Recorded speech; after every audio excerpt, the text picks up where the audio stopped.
This is the underdog race car that got itself banned for being too good. And that's because this is the 1988 Audi 200 Transam. After the fall of Group B, Audi was keen to have a deja vu moment and do it all over again in a completely different class of motorsport. So they set their sights on the American Transam. But when plans were announced, Audi kind of became a bit of the laughingstock of the paddock. And they took a look at the car the first time, they kind of laughed and said, "You got to be kidding." And this was due to them using a four-wheel drive luxury saloon powered by a small little 2.1 litre 5-cylinder in an era dominated by V8 muscle cars. Similar to Group B, Transam cars had to be based on a road car with over 1,000 models sold. However, strangely enough, Transam was very liberal with those rules. Essentially, only the dimensions of the side profile, excluding the spoiler and the splitter, is what mattered. Everything else was pretty much free reign. The engine was a 2.1 litre 5-cylinder turbo, but due to the fact that the 20-valve Audi 200 wouldn't be released until 1991, this car still ran a 10-valve engine, which still put out 550 horsepower of peak power. It essentially had the same 6-speed manual gearbox out of the S1E2 with 2 options of centre differentials depending on what track the car was being run on.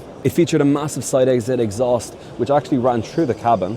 And my favourite little feature is this knob here for controlling the wastegate pressure on the fly, which allowed this car to make all of the noises. Despite handicaps being put on all-wheel drive vehicles in Transam at the time, Audi won 8 out of the 13 races. As long as we can run a 4-wheel drive car, we were looking very good. The Audi 200 was especially successful when the track was wet or technical, and Haywood would go on to win the 1988 championship. However, Audi's success would be short-lived because Transam would end up banning all-wheel drive cars from then on, which would lead to the development of this, the iconic Audi 90 IMSA GTO and subsequent S4 GTO. And if you know my love of cars and my love of 5-cylinders, this is one of my icons. So please don't follow Retro Garage if you don't like old school and classic cars like this.